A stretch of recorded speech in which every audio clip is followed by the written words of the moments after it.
comment, discussion about minutes? Hearing none, do I have a motion to approve? I motion to approve. I'll move. Do I have a second? Second. Okay, I have a motion second. All in favor? Aye. Any opposed? None opposed, so they are approved. And we don't have any public on right now, but again, if there is, if it's not a unanimous vote, I'm not gonna ask for roll call. Okay.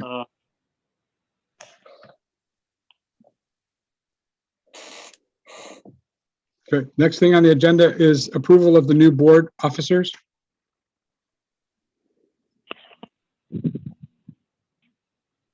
Did we have a nominating committee? We haven't had a nominating committee, so this is our first conversation about this because things are a little bit strange this year.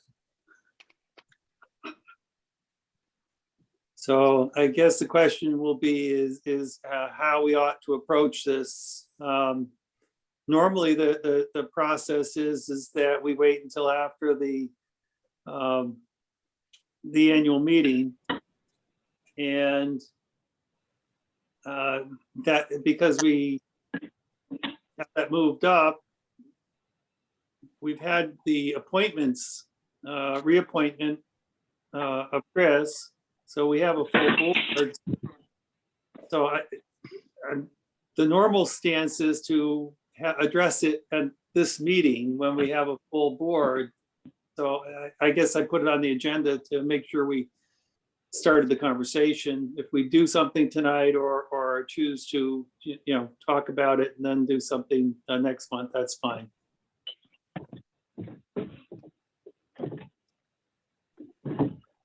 Because Huntley wasn't Huntley also Reappointed, yes, appointed as an alternate? yes. So, Well, to Yeah. make life simple, since we have all three officers on the meeting right now, you guys want to keep on? Sure. willing to do so, sure. Somebody else would like to take the chair. Scott? I'm offering. Oh, come on, Bill, you're just getting good at it. With that, Bill. It's like a hot potato. Yeah, exactly. So, or musical chairs, and I guess. Well, after the town meeting, I will not be the selectman's representative. Right. That, isn't it the selectmen themselves decide who's going to be on what committee? I missed that. Is that by choice, Dick, or Yeah, I decided not to run again. And I think, I'm not sure if any of the, it was my interest to stay with the planning board, as it's kind of why there was a selectman's representative. It's like I went to the Conservation Commission as the selectman's representative, where I did not have a vote, but I could be the selectman's representative. I don't know if that was official policy or just the way we accepted it. It was fine with me. I would like to stay with the planning board. I've spent a lot of time here over the years, and I enjoy the new thinking that happens at our meetings. So I don't know if I would just step down as representative and then become I don't know if somebody else will come in, but then I'm not sure if the selectmen's representative has to be a voting member. where I wasn't on the Conservation Commission, but if there is a selectman that comes to the meetings and would like to be a voting member, I'd say that'd be fine. I could be an alternate. Yeah, Dick, the way that works is that the selectman's representative has to be a selectman. However, the selectman can also choose to have a selectman's alternate, which is different from alternate. That's a general alternate that's appointed. And that would be specifically in lieu of a select person being at the meeting. That's a possibility. So that's something to think about with the select board. But we obviously have 3 other alternate positions available, so. Okay, well, we'll just wait and see what shakes out with the select board, and I'll fit in, if it's all right with the other members, I'll fit in someplace. Yeah, we're happy to have you, for sure. Now's the time to get rid of me if you want to. No, No, you're not allowed. Oh, that's right. The selectmen would have to unappoint me or something. Something like that, yeah. yep. Get him out of there. No, we appreciate, I appreciate you. Yep. I speak generally for everybody else. We appreciate it. Well, I truly enjoyed the dialogue. So as I said, it's the place where there's new thinking in town. So I kind of like to be here. Cool. Okay, so it's not a requirement that the selectmen have a representative on this committee? It's not like in the bylaws or Yes. something? The legal requirement is the 7th person is a selectman. Oh, okay, However, the selectman can choose an alternate that's different from the appointed alternates. And that's, in fact, an alternate can vote for an absent select person unless they're the select person's alternate. Why, if we have alternate general alternate slots available, why not? Isn't that the simpler, straighter path? Oh, absolutely. That's a simple way. I'm just saying there's a funny thing that goes on that, for example, Huntley can't vote for Dick right now. If Dick's absent, he can't vote. He would not be able to replace Dick in the voting process Unless he was appointed by the selectmen. unless he was appointed by the selectmen to be their alternate. Yes, got it, okay. crazy stuff. So Anyway, do we do we- vote? Can that person be both? Can the person be an alternate and the selectman's alternate? Yes, Ah, yes. Double power. Wow. Doesn't mean you get 2 votes, though. No. What, It's only this is 1 vote. vote early, vote often? Right. No, that's where I come from in Chicago. That's our motto. Right. I thought you might bring it with you. No. I'm trying to separate myself from that world. Okay. Okay, so- Semi-serious activity here. I Yep. mean, serious activity. Do we have a do we need to do a nominating committee? Sarah, is this a formal requirement? I haven't. I have no idea. It's what we've done in the past. And a lot of times the people on the committee just poll the present officers, and if they want to keep on, then we propose them as a slate of officers and gets voted on by the board. And if there's a need to change or a desire to change, if one of the officers does not want to continue, then it would be good to have a nominating committee. Okay, so, David, you're good doing the Yes. secretary's job? Yes, Scott, Yep, you're in? I'm in. In for a, Yeah. penny for a Well, pound. like you, if anyone else is interested, I'm more than happy to allow someone else the The opportunity, yeah, procedure. yeah. Um, You're All good, right. Scott. So do we have a potential slate of officers here. How do we do the vote? We only do this once a year. Guess I'm not good at it. I'll propose that we have a slate of officers, which is the Bill Terry for chairman, Scott Badger for vice chairman, and David Campbell for secretary. I'll make that motion. I second that. All right, we have a motion. Any further discussion? Hearing none. All in favor? Aye. Aye. Aye. Any opposed? Hearing none, it's unanimous. You guys are stuck with, I'm stuck, we're all stuck together. For Okay, another, oh goodness, that means I have to write another one of the annual things. Oh, That's yeah.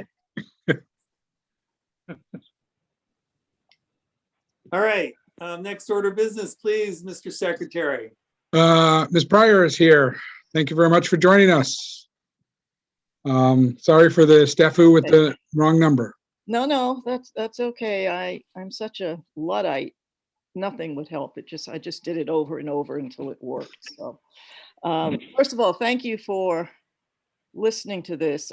As you may know, Scott and I have been talking for a number of months with some other individuals like Gail Doctor and some of the folks I know from another light about trying to get one aspect of this housing crisis in Jackson addressed. So last time, I believe we told you that we wanted to present this time a concept paper that would hopefully clarify the idea. That's it. We want to get your input on the idea. And if the idea meets with your satisfaction, the next step would be to come back with some hard numbers and drawings and all of those things. So I have written this concept paper because what I do is write. And if you would be good enough to just give me a few minutes, I will read it. And when I finish, you can, say yay or nay, or ask what questions, or tell us what you would like more information on. And then we can come back to you. Is that agreeable? Yeah, hey Janice, can I Yeah. break in first? Sure. And that is just to kind of set things up a little bit. Yeah. And that is that we definitely agreed to hear, because that's what we should be doing as a planning board, is Yeah. listening to new Yeah. ideas and trying to understand whether or not there are things that are out there that can really help the community move forward. Right. And so I have no idea whether what you're suggesting is something that would move forward or not move forward. Mhm. Sarah, you had indicated to me that you would like to make a few comments at some point. Would you like to for the presentation, or would you like to do that after, or how would you like to do that? Well, what I have, since I have been involved with Grace Inn from the beginning, I was going to give a quick overview of the history of the site and everything, all the discussions on the use of the site that have been taking place over the last 20, 30 years. And as a preamble, but if I can do that either before or after what Janice has. Yeah. Now, help me understand, because what we have been talking about is a parcel of land that Scott refers to as Lot 8. Is that the same as Gray's Inn, I Yes. don't know what Lot 8 is. Scott? Yeah, it's the same piece of land. Gray's Inn, Janice, is quite a large hotel that used to be Ah, basically right behind the town office. Okay. It Okay. was a huge hotel, and then became a huge fire. Oh, dear. It Mhm. was quite something. Yeah. Anyhow, so it's commonly referred to as the Gray's Inn property Okay. because of the hotel that was there. To call it an inn is a little bit a stretch, but it was more a grand hotel. Okay. So Sarah, do you want to go first, or you want to hear what I've got to say and then jump in and say, well, that may or may not work. This is the history of the place. Why don't let me start to Okay. make this chronological. Okay. Fine. Okay, as Scott said there, this was a very large hotel on the site. The original one was built probably in the late 1800s, back in the time when all the other grand hotels in the White Mountains were built. And they, like many of those buildings at that time, they burned down. And the first one burned down, and they built a second one, and then the second one burned down, and they built a third one, and the third one burned down, and the fourth one was built in 1917, and that stayed, and in the 70s kind of went defunct and was just an empty building. And on July 14th, 1983, it caught fire and burned at a terrifically high temperature and burned to the ground, totally destroyed in 1 hour. And after that, we had a piece of land with the rubble from the fire on it. And in 1988, the town, we had a special meeting, and the town voted to buy the land and the rubble, which is a 34-acre parcel. And the town bought it for $1 million and took out a 15-year bond to pay for it. So those payments started in December of 1988, and the 15th payment was completed in 2002.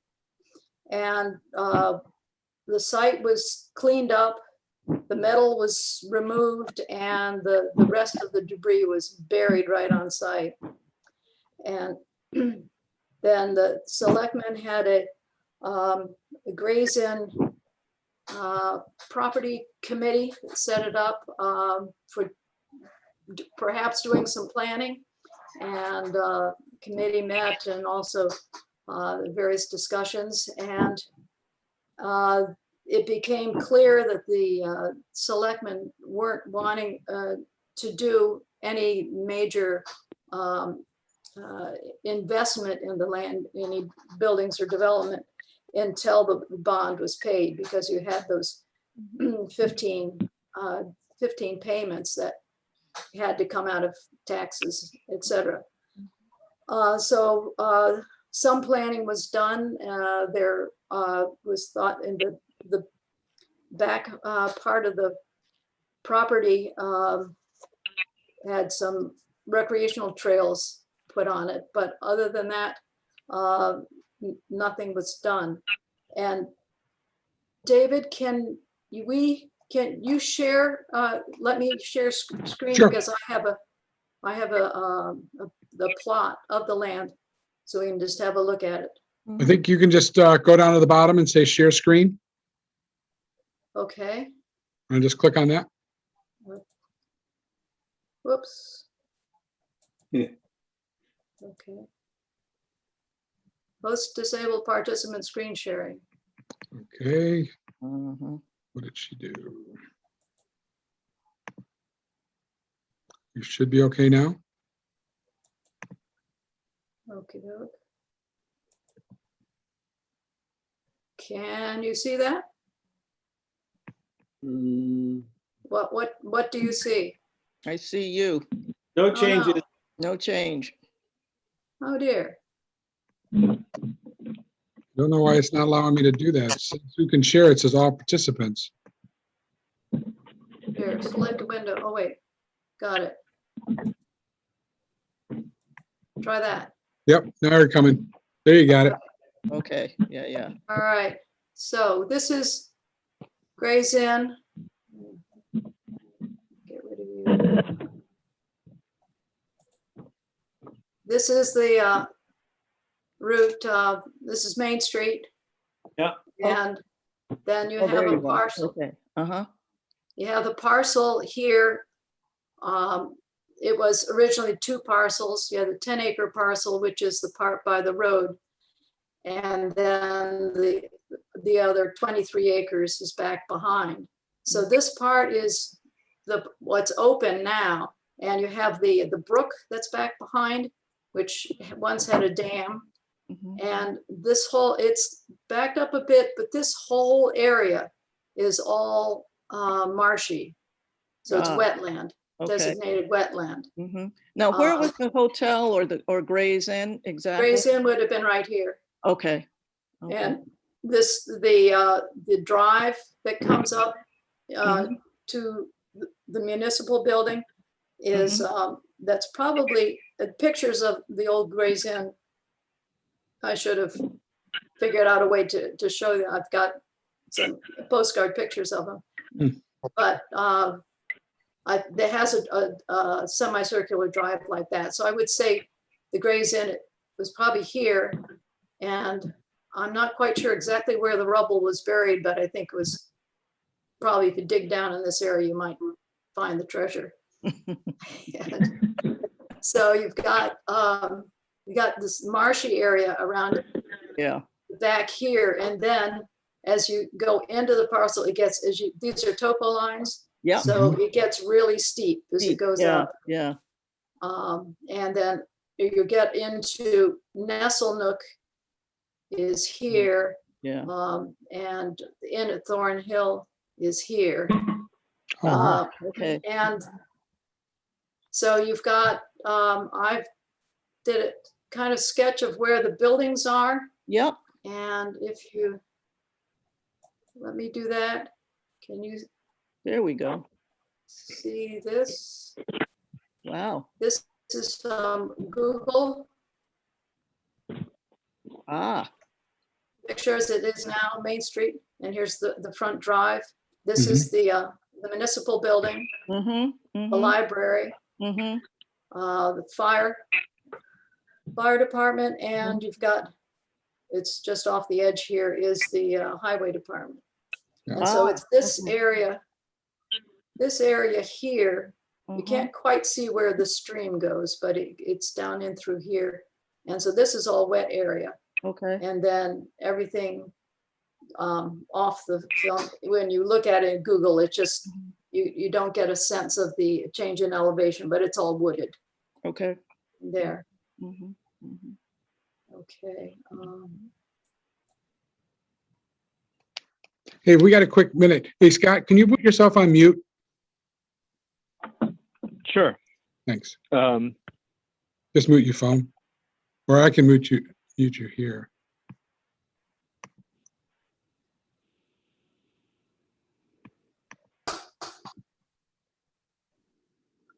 Okay. Yep.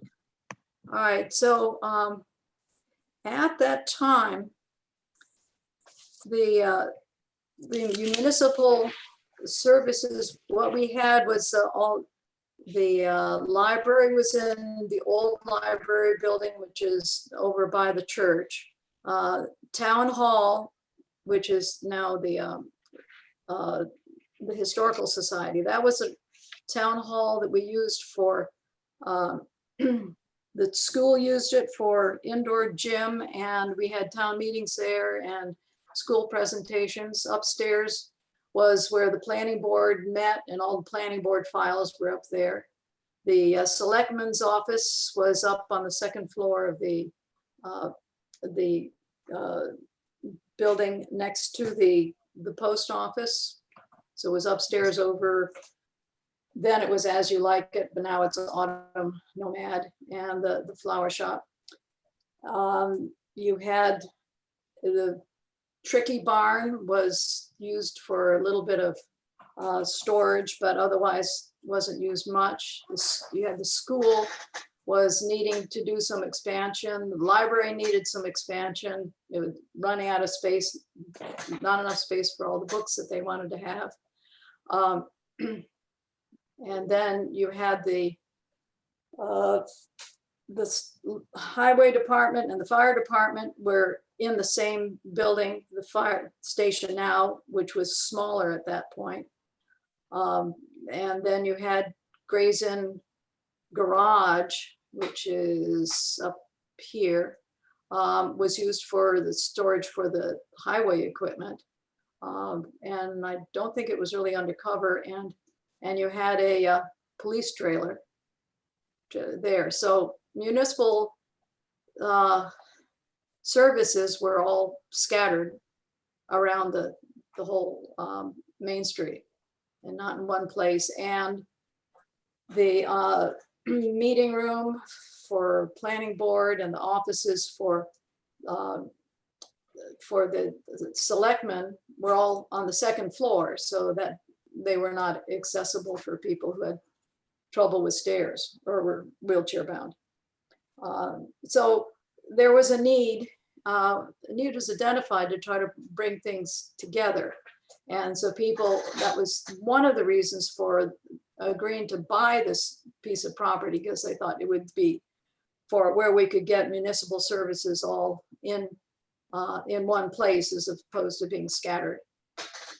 So we had various meetings, committees. The first Gray's Inn committee was kind of disbanded by the selectmen because they wanted to wait till the bond was completed. And then other committees were formed. And then by 1997, the North Country Council was able to give us some help and made a sort of a conceptual master plan as to how we could use building. They recommended, they had about 3 different options, and they put the municipal building here. And so the municipal building was built, dedicated in 1999. So we get, by 2002, we have completed paying the bond. And we were tried in 1997 to get Plan New Hampshire to give us a planning charrette. We were not chosen then, but when we applied again, we actually did get the charrette in 2004. And before that, in 2002, we had a big community profile. I think Dick mentioned that last time when we were talking about Gray's Inn. And that was a meeting where people were trying to look at the whole town and saying, okay, what do we need? And where do people think that we could put it? And the charrette had was focused probably more over in the area of the school and looking as to what could be done there. And then also looking at the Gray's Inn property as to what made sense there. And various ideas were thrown around. Some of them were useful, others were pie in the sky and probably too much money to be worth it. So then the Tricky Barn, which was actually on school property, and there were some voices in town saying, oh, tear that thing down, tear it down. And Historical Society had a barn expert come give them a talk, and then he came on another day, a lovely Saturday, and toured the barn, and he said, wow, this is a beautiful example of this architecture, of this particular style of barn. And the Historical Society then decided to dismantle the barn, but do it historically. And all of the beams, it was all taken apart. The beams were stored, they were all labeled so that the barn could be reconstructed in a different spot. And they, at this, during that time, the the library was looking at building a whole new building because the sweet little building they were in was just way too small. And they were looking at Gray's Inn as a site where they want to build a building. They had an architect that had some plans. And then the library trustees, working with the Historical Society, decided to reconstruct the Tricky Barn on Gray's Inn property and turn it into the library. And the Weeders in the Tamarack Construction did a beautiful job, as we all know, since we can get back in the library now. So the library was built where it is now. And that the library was dedicated in 2011. And with the Tricky Barn having been taken off from the site, Betty Whitney, who with Whitney's Inn and Black Mountain ski area, had money that she wanted to be used for the community center, and it was going to be her stage. So she had no heirs, and Betty lived, I think it was to 102, and so when she finally left us, the money was then used to build a modest community center with all the things that she wanted. So with the community center, it was designed to be used for the school, as well as for larger meetings, town meetings, which with the town was big enough that we didn't fit into the town hall. So with the town not using the old town hall and all of the municipal functions being moved over into the municipal building, the Historical Society took over the old town hall, and it's now their center of operations and their museum. And then we have, so the library got its new bigger building, and then the highway department was built where it is now and moved out of the fire station. So it was just the fire department was in the fire station, and they have since added on another bay to house their equipment.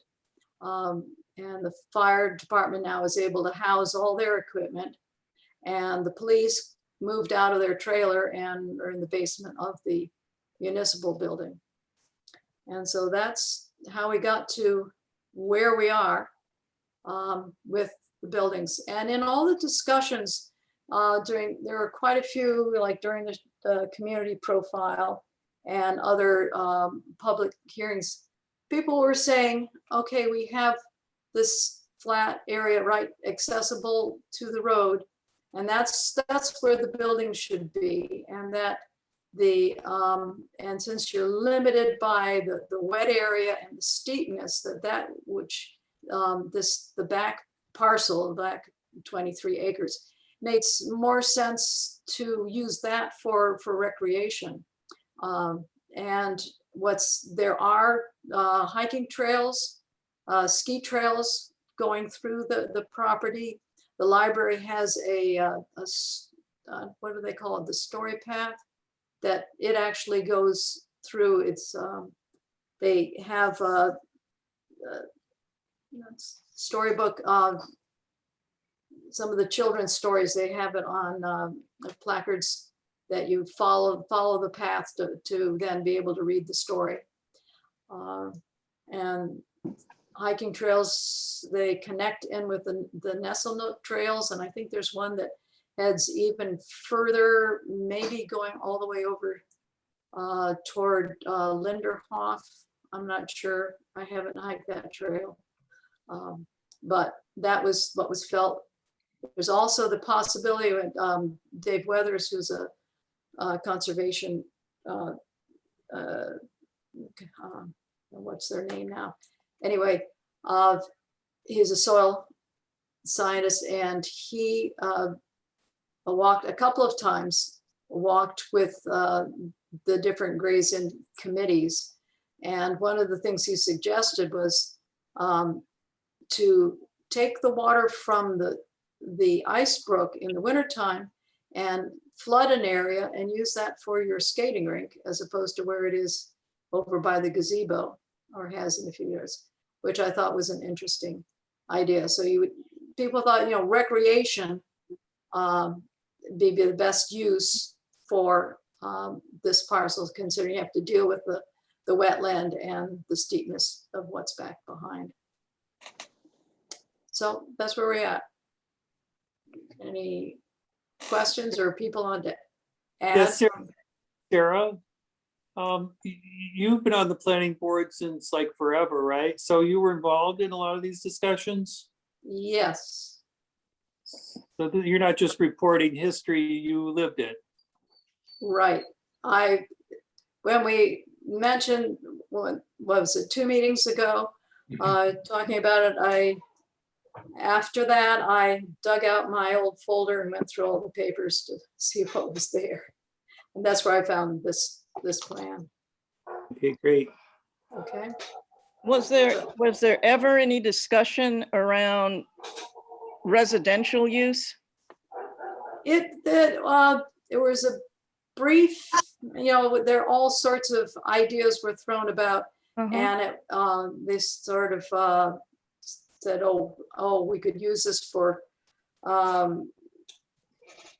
senior citizen living, and it never was more than Yeah. one person's suggestion. One other question. Why were there so many fires? If you read history on all those, during that time, fire was That was a major major, problem. okay. Major problem in a lot of these There were buildings. wood frame buildings Yeah, with yeah. kerosene lights. Well, there you go. That takes care of that. That's the answer to that. Wow. I was beginning to think it was cursed or something, but yeah, that makes sense. No, it was part of the deal. David, can we go to not have the screen share now then? Sure. Yeah, it's up to, Sarah has to unshare. I have to undo it. How do I do that? Just click down at the bottom. It says stop sharing. Hold on. Where? Down at the bottom, it says share. It should be. Yeah, it doesn't let me do that. Oh, Help.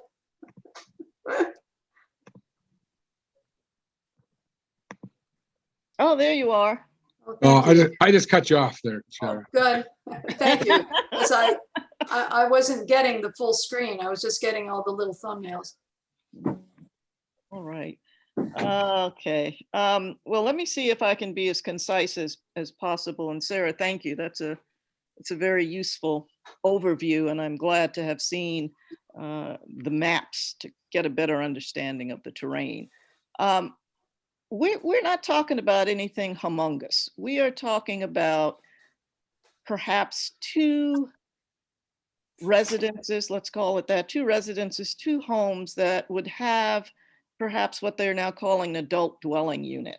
And these would be specifically targeted for aging women. And I will tell you why I focused on that in just a minute. But part of the answer to that is you already alluded to with the age of Betty, who died at 102. We live longer than you guys. We are going to be around. So I'll go into that later. But yeah, I became a champion of taking a look at and reading about what's happening to aging women. So I focused on them, envisioned in my mind 2 residences with an adult dwelling unit on a modest piece of land to see how that would work. I think the ADUs could provide housing for younger people or young professionals in exchange for providing some assistance to these older women, whether it's helping shovel snow or knocking on their door every morning to make sure they're still alive. And I know that more of us want to age in place and as much as possible avoid going into, I don't know, assisted living or whatever the options are. We're working longer. We are more active than in the past. And I believe, and this is what Scott and I and some others have been talking about, we believe this project can serve as a prototype, using different methodologies of solving problems. And what I've written here, and I will explain, we believe that this project can serve as a prototype using something called collective intelligence to craft appropriate and innovating financing solutions for additional units, not only for Jackson and Mount Washington Valley, but across the country. We see this as an opportunity to work hand in hand with local banks and financial institutions to explore creative, legitimate financial options for any additional units, regardless of location. I see these first two residences plus the ADUs being underwritten primarily by donations. I've got access to some very deep pocket people who would be interested in participating in this. So everything in our power will be done to make sure these two prototype homes are constructed economically. We're not talking about building the Taj Mahal or Versailles, but economically without compromising on quality and sustainability. And in addition, we will strive to make these homes what I call environmentally intelligent and aesthetically pleasing and cost effective to meet the needs of this specific market included in an analysis that was done back in 2018. We think it could enhance Jackson, and we could create something that also would speak to the climatic realities of living in northern New England. A lot of snow and really cold sometimes. So why do we need to do that? First of all, we got a crisis. There are not enough places for a wide range of people to live, people and families to live. We're focusing on one and possibly two groups that can help Jackson remain vital and supportive and nurture folks who want to come here and spend their lives or spend the end of their lives without having to move to some other place or just move out of the area entirely because they cannot afford what's here. I am genuinely committed to something I call intergenerational diversity. I grew up in a household where there were 3 generations, and it was a good thing. It was a good thing. I'd like to see some kind of community developed around that whole intergenerational sharing of information and, I dare say, wisdom, et cetera, et cetera. So that is a personal thing of mine. Some new facts, right? COVID has changed housing in several ways. Evictions have soared. I think we all know that, exposing how much it really costs to live and keep a roof over your head, and the fragile economic reality for too many hardworking Americans. Real estate prices in the country or rural areas have shot through the roof as more and more people or families leave the cities for the safety of less densely populated locations. We've all probably heard about what's going on now. Something called upbidding has returned to the real estate market. And as recently as April 6, 2 days ago, the Wall Street Journal published this article about upbidding and described the market as sizzling. Well, sizzling's good if you can do it. If you can't, you're stuck. And upbidding is forcing out many residents who want to make Mount Washington Valley their home. Long-term rentals have all but vanished. That's why I had to leave. I had a rental for 10 years and then it was gone. And the first time in my life, I could not find an appropriate space for me. So this initiated because I have a need. And I sat there and I thought, I can't be the only one. I know there are other people out there. And the more research I did, the more I found that that was the truth. And lastly, in terms of new facts, remote working. I mean, that's here to stay in one form or another. We may not get up and go to work like we used to do every day for some of us, but 1 or 2 days a week are going to be spent remote working from home for those of us who still are active that way. And this reality is shaping the designs and the floor plans of homes. People now need a designated space or a room to work in a professional capacity. You can be 32 or 72. Many of us still have to work in today's economy. So why the focus on older women? Okay. There's one demographic that's been overlooked, and it's one of the fastest growing populations in the United States. Statistics and the census reveal that group is older women. Not only are women outliving men, they are changing the definition of how one grows old. This matters because there are now and always will be more older women in our country than at any time in our history. Women are working at an even older age. This country has the largest number of older women workers ever, but their earnings don't reflect that. As recently reported in the Sunday Times of March 7th, an article in the business section revealed 80% of centenarians are women. And in about 40 years, the number of people 100 and older will be 6 times as high as it is now, according to the census. That's kind of sobering to me. I mean, that is really sobering. Anyway, that's why this prototype venture is exclusively devoted to building residences for older women who are primarily, quote, active adults, but without the necessary means to acquire housing that suits their needs and provides a sense of security through traditional channels.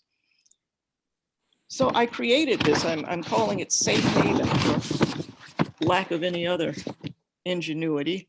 And the donations for this project would be sent to the J Housing Trust. I think it's a 501c3. Scotty is still there. And we could have at least 2 Jackson advisors, including Reverend Gail Doctor. And part of their responsibility would be to devise a process to select potential aging female candidates for this. And I've said this before, fundraising from at least 2 additional identified communities will hopefully cover these expenses. And I'm working actually on a website to provide more detailed answers to the public. Completion will take place once we have your input, either yay or nay, and find out if you are comfortable with this idea. And if so, what would you like covered in our presentation of a detailed plan or proposal? The other area I spent decades working in is in politics, and there's some political realities facing everybody in this country. It's the housing crisis. And it's been on the back burner nationally for a variety of reasons, but that is changing rapidly as the consequences take center stage. And as I write this today, breaking news reports that the new housing secretary has announced that $5 billion in stimulus funds is earmarked for housing and homelessness to states and local governments for rental assistance, the development of affordable housing and other services to help people experiencing or on the verge of homelessness. This $5 billion in grants is the first of 2 funding streams to address the problem in the American Rescue Plan. My professional advice, if you will, is to tell people like yourselves in any planning committee, wherever they may be, to try to get ahead of this problem and put our own stamp on it before something's imposed on us. If we claim one area of this, we can control it. And I am a control freak. So in closing, I just want to say that I really do believe, America's become in some ways too mean-spirited, and it has nothing to do with partisan politics. And it has to do with the human heart and our willingness to lend a helping hand and do the right thing without stripping an individual of their dignity in the name of compassion. Not everybody has the opportunity to help make something right, but we might have an opportunity to do that. So let's do something that matters.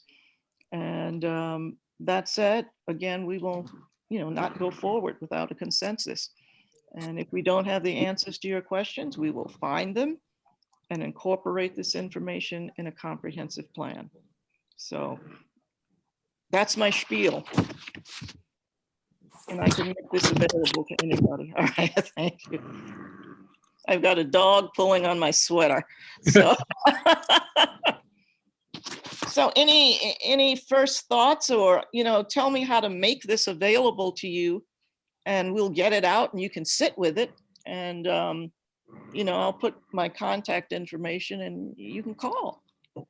You can call. All I'm doing is sitting here writing books. That's what I do for a living now. So I'm happy to be distracted and sort out anything that might come up. Scott still there? Yes, Scott, unmute. He's on mute. oh, unmute, because my throat is dry. And I can't talk much longer. Couple comments. Yeah. Mhm, One is part of the problem mhm. of people not having enough rentals is this surge in short-term rental Yeah. properties. Yeah, yeah. It we has talked about really it. just gobbled up Mhm, all this potential rentals. right. And the other thing that came to mind as you were talking about having residents with ADU, which Mhm, could be either the older person in the ADU and the Mhm. family in the main house, mhm. or the older person in the main house and the young professional in the Yeah. ADU. It was pointed out to me by actually one of the builders in town. They said that rather than put all the money into building new houses, you Mhm, have a lot of old houses mhm. with people who are aging and don't need all that. And so it would really make sense to do some remodeling of some of these old, larger houses Mhm. and to create an ADU for someone to help. I know, I don't know if any of members of the planning board will remember the Longneckers, live up on Thornhill Road. They had a lovely house, and after Jody, Mrs. Longnecker, died, Henry was living in the house alone, and he rented out, he created a very nice apartment over the barn Mhm. and rented it out to a younger fellow who needed a place to live, and he was able to help with the maintenance of the place and to help Henry.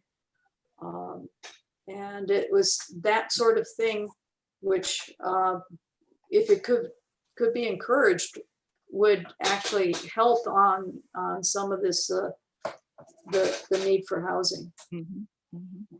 I mean, I don't have a problem with that at all. That makes great sense. I've known a couple of people who've done that in Cambridge, where they've got these great big houses and they have built, renovated space for a small apartment for usually a younger person to stay and shovel snow and that makes great sense.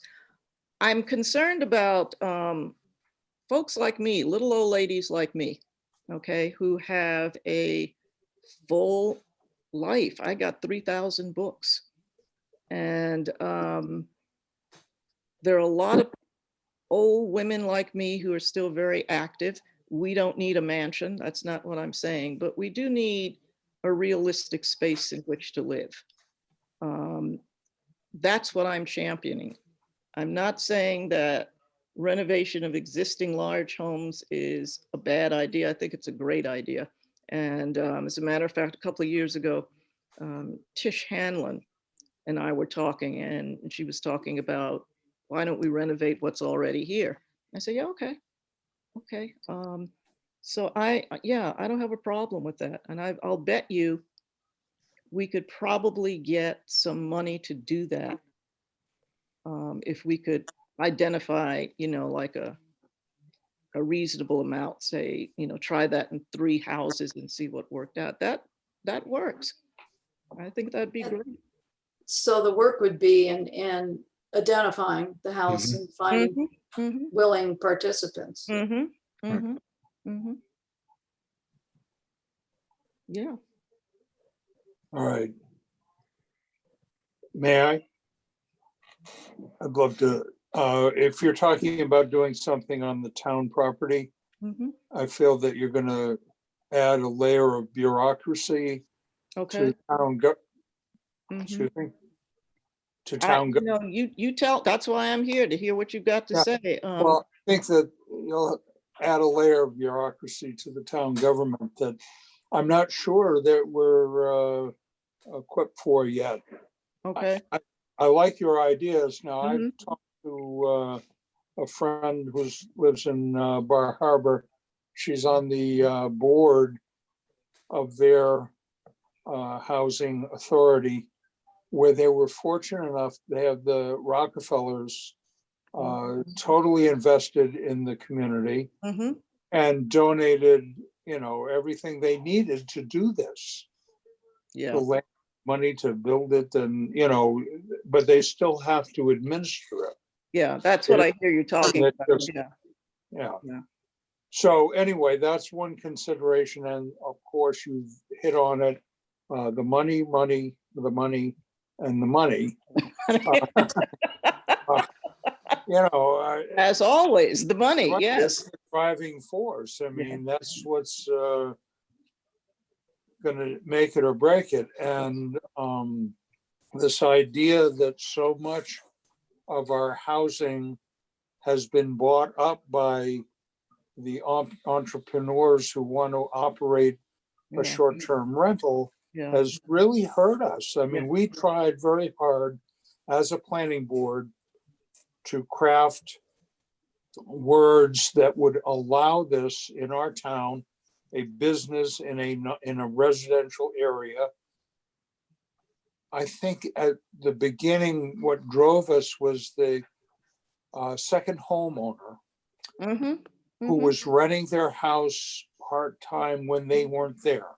Mhm. And we wanted them to be allowed to do that. Mhm. And the way that it has taken off now that the operators are buying 2 and 3 properties, they're not residents, they're not part of the community, Mhm. they're part of the business community, yes. Mhm. I mean, I listened to one guy say, well, I pay my taxes, I'm good for the tax. Whoever owned that house was going to pay the taxes. Mhm. So telling me that you paid the taxes is some great deal. It doesn't fly with me. So anyway, we would seriously have to consider the bureaucracy Yeah. of doing this on town property, or even if it was on another piece of property that was donated, and then do we do it through a housing authority, or what gets set up? So anyway, those are my thoughts. Those are good I don't thoughts. Yeah. on it because I love your ideas, Okay. and how we get to them is going to be Yeah, quite a- that's the challenge. That's the Yep. challenge. Well, my grandmother always said, where there's a will, there's a way. So I'm gonna hold on to that until I can't, until you guys tell me we can't do it. But all right, let's take a look at go back and talk with my gang, and we'll take a look at some options for this bureaucracy. Because I hear that. I know what that feels like. It can be a pain, to put it politely. I got it. I got it. Anything else? Going once? I'm not as familiar with that property. I'm the new guy on the block. Yeah, well, yeah, neither am I, but I'll take what we can get. Yes. And maybe, I mean, I agree with the concept. I support the idea. I don't know what our role would be in this Yeah. position, in the sense that, I mean, the way Sarah talks about it, the hills, the wetland, where are these houses gonna go? There's a little corner right Access. over there I saw. I thought It's a there's little- a neat little corner right over there. Well, I've Not been up in the enough of these marshlands, meetings. not up I've the been in hill, enough of these right meetings there. that little, it doesn't work, but I mean, it's like, and is it a developer who comes in and does this? Oh, no. Is it a trust? You said a trust and a PIC. Yeah, yeah. See, we've been talking about having these residences, quote unquote, owned by a trust. And in terms of the building and the designing, Wow. we have put together a list. At least I have, and I know Scott has sent me his list also about, there are 19 people or 19 firms in New Hampshire. There's one in Vermont. There are 2 that I've located in Maine that specifically do prefab housing. And we focused on that because that cuts costs. Mhm. And these are legitimate prefab people that Oh. have experience building in cold weather climates. But the biggest attraction is it cuts down on labor. Oh. So that, yeah, I hear you. I hear what you're saying. So we're looking at that. And we can look at that some more. We have a friend up here, right up here in Jackson, that has a prefab home. There you It's go. gorgeous. I mean, it is a gorgeous little house. Yeah, they work. They work. So when I Well- said be, economically feasible, that's what I'm talking about. Yeah. Anything to cut down on the cost without sacrificing quality, because this is a climate that you can't sacrifice quality on or you will freeze. Yeah. We don't. Dick- And prefab works because time is money and they go up quick. Yep, So if your money is not tied up for too long a period of time to get to that final product, hmm housing, that's where you're going to save. And you're right about labor also. yeah. I mean, they roll them in, they're built in a better environment than what we do Mhm. working in the winter around here. Right. So I think that's a great avenue Yeah. to pursue. Yeah, so if timing is right and we could, get that done, get the prefab done during warm weather so that they could work inside when the temperature starts to drop. That's what I was thinking. Dick, what would be the best next step then Yeah. for Janice? Obviously, there's a whole bunch of process that would need to be assuming that this was all a green light from everybody, and everyone said, yeah, we'd love to do this. There's a whole bunch of processes that would need to occur in order for that to happen. Obviously, it'd have to be voted within a warrant article and all the other good nonsense. So what's the best way to begin the process to consider this? Probably figure out which legal counsel we would like to listen to, because we can't do it Yeah. without some legal Mhm. recommendations. And I don't know if that be the municipal association or our own council. I think that'd be one of the first places to search for information. I always go to the New Hampshire Municipal Association. They have good lawyers. And all they do is municipal law, so they really are good at it. So what kind of trust we would have to set up, Mhm. how all that would work. I mean, the legalities would have to be pretty firm. I mean, Right. we'd have to have that really Right. well stated before. Mhm. I don't think it would go anywhere in this town if that wasn't really solid. Yeah, and I wouldn't want to go anywhere without it being really solid that way either. There's too much at stake, whether you're talking about one resident or 1,000. You want to Right. have it clear. So is this really the planning board, Dick, that would be working this, or be through the select board, or how does this work? Oh, boy, I think it could come from this, the planning board. It's not going to get on this year's warrant, but we would have to probably work the idea community is to get the information out there. Mhm. So how that happened, I'm not sure, but we could certainly get it started.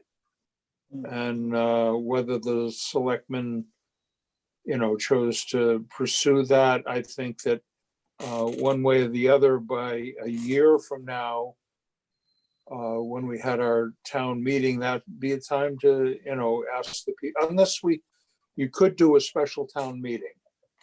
But they're really difficult, especially when you're talking about money. You have to go through the Attorney General, they have to approve it, and it's quite a process. But anyway, if it's of interest to the planning board, I think that they could start the process of finding out, what we would have to set up Mhm. in this town to do something like that on town property. Yeah, And then, a spin-off of that is, if we were so lucky to have the Rockefellers come in and, donate something for us to work with, you still have to have that legal entity. right, yeah, right. Scott, you have any comment? Scott's gone. Can we unmute Scott? I cannot, No, I think he's the only one who can unmute himself. because he's on a phone. Yeah, He's not attached to me. So just so I'm clear, while we're waiting for Scott to figure out how to unmute his phone. no, there it is. It's gone. Okay, Scott. Yeah, but I think you muted me, didn't you? No, No, So, yeah, I mean, one thing I think is, as Dennis mentioned, I would envision some sort of, housing trust authority, et cetera, to be set up to manage something like this if it were to go forward. It'd obviously be skills and workload, that I'm sure the town doesn't have available, at the moment without something being set up. But, other than that, I think, probably one of the first steps is to really take a closer look at the actual land, given some of the information that Sarah shared tonight, and, really make sure, have a better plan as to, how many units and where they're located. There's obviously no sense in a lot of effort and work and, et cetera, if in the end there really just isn't the land to do what we want to do. And that, me, I think looking at the land itself, yes, this can work for this concept or for a modified version if that, becomes necessary. And then once we know we can do it, given a green light, then I think that's the time to move, to start going to the next step. I foresee that the type of pushback you're going to get if you want to put something on Gray's Inn property is that the town bought the land, paid for it through taxes, mhm, and they bought it for the whole town. mhm, Municipal, for the library, for municipal buildings, all the other departments. And there would probably be a fair amount of pushback saying, hey, this isn't for private, mhm. just for one or two people. This should be land for all of the townspeople. I mean, that for Gray's Inn. Now, there may be other places as far as the concept that you're talking about. I think it's a great idea, Okay, but you've got to pick the right spot to do it. right. And right. unfortunately, with all of this overbidding, is that Yeah. to get the land to do it in Jackson is going to be very pricey. Let's look Right. at the Gray's Inn garage too. That would be a piece of property that I don't think that would offend anybody Gray's Inn except for garage. the highway department. Yeah, well, you would have to tear down the garage because there's not that much Mhm. land on that Oh, parcel. definitely the garage would have to go, but I mean, it is a piece of land that could be better used. There's a higher and better use for that piece of property. I hadn't even thought of that. Mm, mm. And Have there, to look at that. there may be other lands, I don't have on the top of my head the other lands that the town owns, but there are more. In fact, doesn't the town get land that from tax sales, or what's it called? When people don't pay their taxes and I mean, town- foreclosures. Yeah, the town has to take it over. Mhm. Foreclosures. right. Yeah. Yeah, and we looked at properties, Sarah. I mean, this is a couple of years ago, but at the time, the properties that the town owned beyond Lot 8, behind the town office, were all such tiny little lots that there really wasn't anything that seemed at all suitable for any kind, even a single home development. Mhm. I mean, it's worth certainly taking a look at again, but or seeing if there are pieces of property that the town hasn't taken over yet, but are in arrears as far as taxes are concerned, and maybe it's time for some of those properties to tell the property owner, depending on how long it's been, pay up or else. But and getting to your first point, Sarah, I agree, and I definitely think that would be one of the biggest hurdles in terms of the use of the land. My personal feeling, though, is that housing has become such a critical issue. I mean, throughout the valley, throughout New Hampshire, throughout the country, but also in Jackson, that that it's what we're talking about, as much as for the good of the individuals that would live there, really is for the good of the community as well, because we're losing our community. We're losing, at both ends, the elders that have to leave, and young families that simply cannot find a place that is even available, let alone affordable. And so, in part, at least, for my part, why I'm so involved in all of this is really to preserve the community, the community that I grew up in. I love to provide homes for people that need homes as well, but I'm a little bit more selfishly directed in the sense that it's the community that I'm focused on. That's a good point, Scott. And to, like Dick said, it's really going to be a communication campaign to get Correct, people yeah. to see it that way, Yeah. versus you're giving up town Okay. property that was for recreational purposes. It's in the long term. Right. And to build your point with Right. short-term rentals and taking over, you position it where these aren't short-term rentals. These are residents of the town. It's a campaign. It's a communication campaign. Yeah. And what we're talking about, certainly, it would have probably a very low impact on the recreational potential of the property, because, most of the property is going to remain as is, Right. unless we do something completely different with it.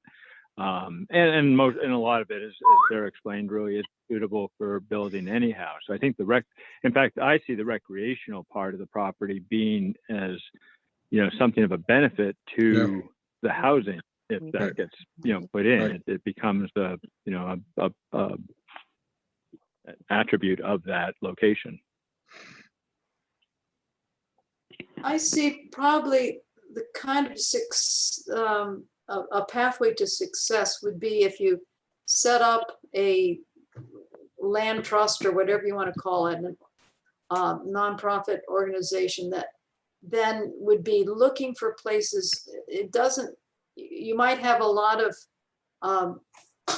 several residences, but they wouldn't all be together, just in different places in town. It may just be a single lot with a single dwelling on it, with the ADU, or something like what is on Carter Notch Road.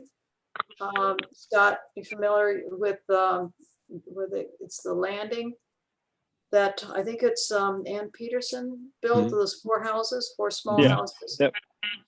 And that's the type of a development that I think would really be successful. And I'm very interested in that sort of development as well. What made the town property attractive one, because it's town property, so the town has, you know, the ability to do with it what it wants. But it's the location that, you know, especially for any type of, you know, age in place type housing, you know, being right in town, walking distance, you know, the library right there, literally, you know, walking distance into the village, you know, that location. And, you know, as was brought up, you know, the grazing garage would be a equally suitable location in that sense. And there's more just that convenience to the actual, you know, to the village itself that made that property so attractive, especially, you know, for age in place type. Mhm. Great. Okay, so any further discussion for this evening? If Janice wants to make her presentation available to us, Yeah, if you have it how do I do that? digitally, Yeah, you could probably email it to us. okay. Are your emails listed somewhere? Well, actually, if you give it to David, he has the whole list. Oh, okay, David, so should I give you my email, David, and you can email me back? I can give you mine. It's Okay, DC uh-huh. CUB Oh, another DCCUB? fan, Uh-huh. FAN. It's Okay. DC Cub fan. Get it? Oh, okay. Just like your license plate, huh? That's just like my license plate. If you see a car driving with that license plate, you'll know it's me. At Okay. Comcast.net. I'm sorry, say it again, at, Comcast.net. okay. All right, if I don't do it tonight, I will certainly do it tomorrow morning. Sure. And I will send it out. Distribute it to Yep. all of you lovely people. Listen, thank you very much for hearing me out. And You. yeah, we'll do something. We'll Mhm. make it work some kind of way. All right, thank you very much. Appreciate your time. Oh, you're very welcome. I'm gonna Thank you. sign off and you guys can do whatever else you need to do. Good we night. have- We have no Good night, rest yet. Janice. See you. Good night. Thank you. Okay. And I, Okay, we have 4 short-term rentals. Let me share my screen. Already see those? First one is Victor Nunn's on High Pasture. According to Julie,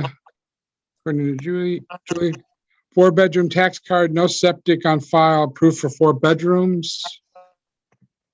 But advertising 5 bedrooms, sleeps 10. So,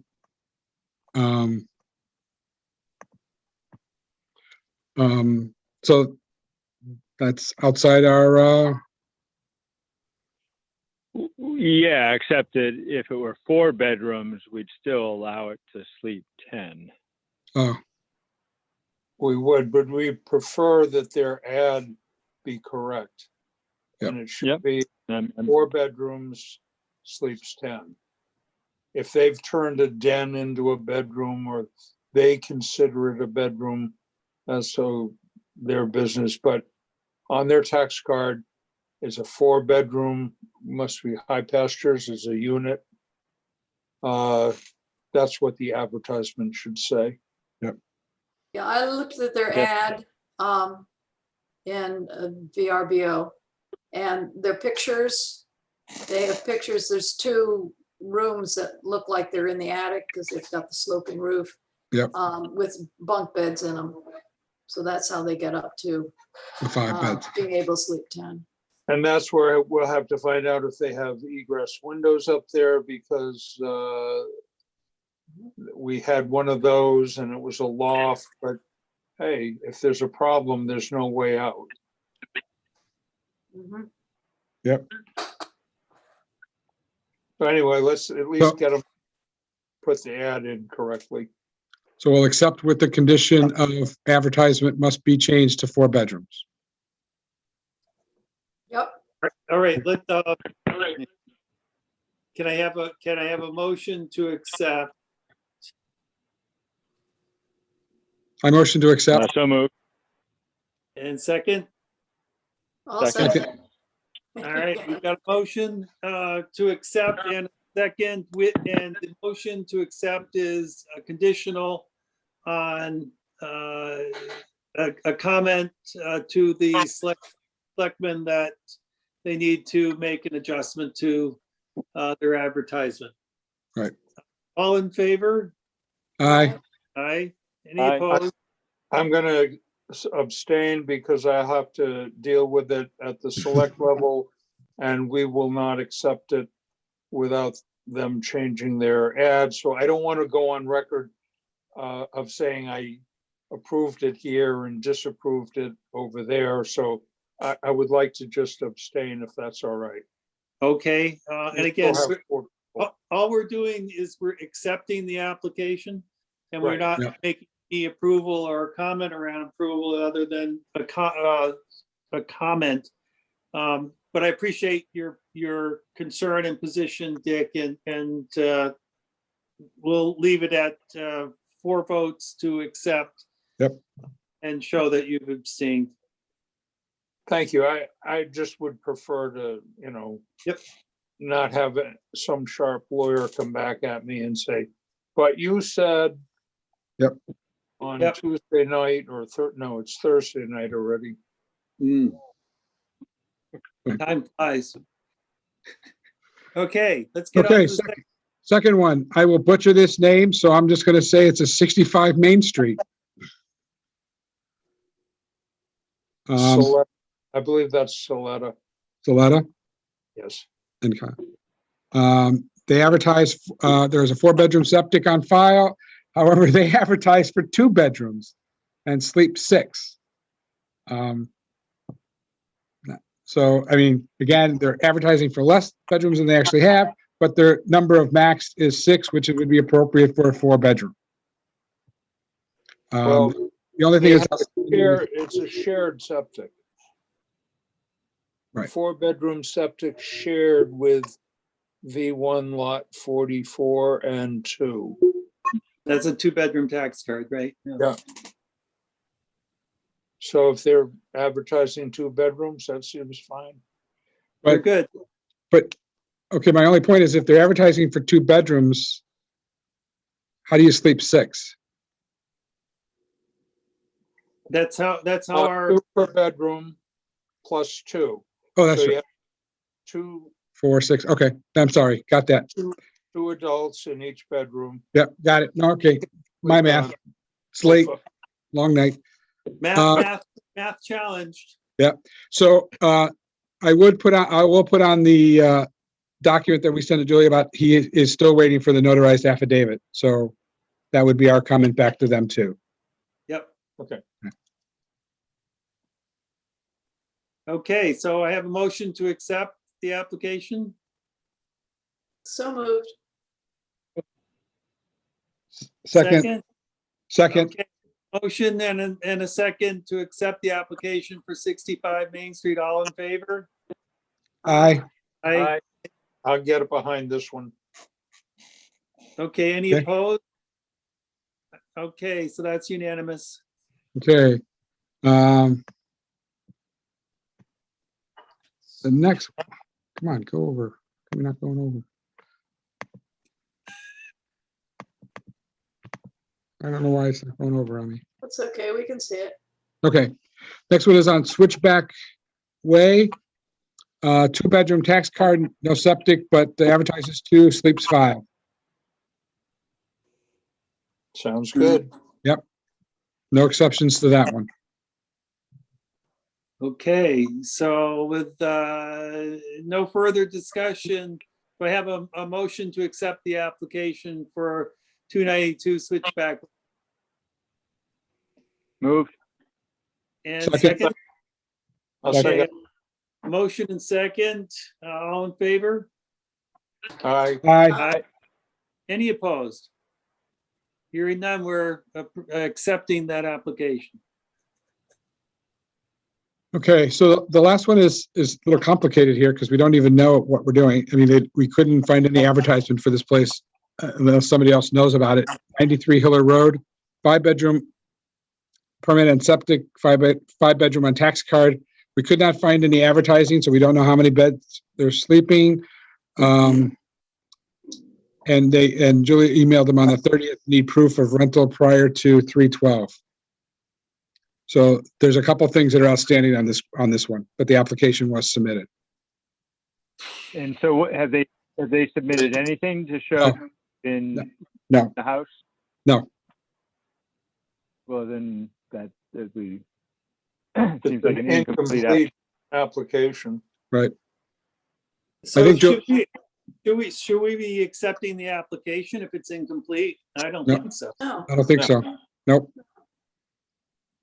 So, all right, we have, I move we deny the idea. of acceptance, yes. I have a motion to deny acceptance. Do I have a second? second, Yep.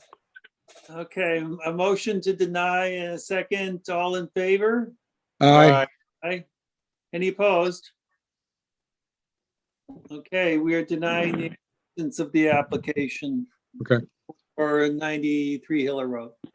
So when I send this back, Bill, I will send it back to Julie with each one of these. With 3 of them, we'll have notations to say why or what. Only That's one great. was- David, Great. thank Okay. Okay, that is the last of the agenda items.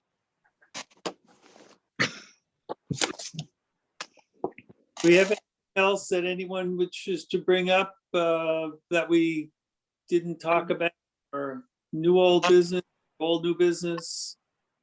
I know that not everybody was able to make the Conservation Committee meeting because we had some technical difficulties. But I thought the presentation was good, and I think we'll be getting some materials from the presentation to share with everybody, so that if you didn't make it, you can look at things. The bottom line from the conversation and discussion is that there is a model ordinance that we can look at to talk about preserving our clean water. And it is something that we talked about doing the last year, and we kind of got derailed because of COVID. And I think it's something we should pick up and get prepared and get it prepared for the 2022 annual meeting. That's something that material, I think we'll look at it and see what we can do moving forward. Okay. Any other business? Hearing none, I have a motion, I get Cap. I'd make that motion. I Seconds? second it. Second. All right, thanks, everybody. Thank you. Bye. Bye. Bye.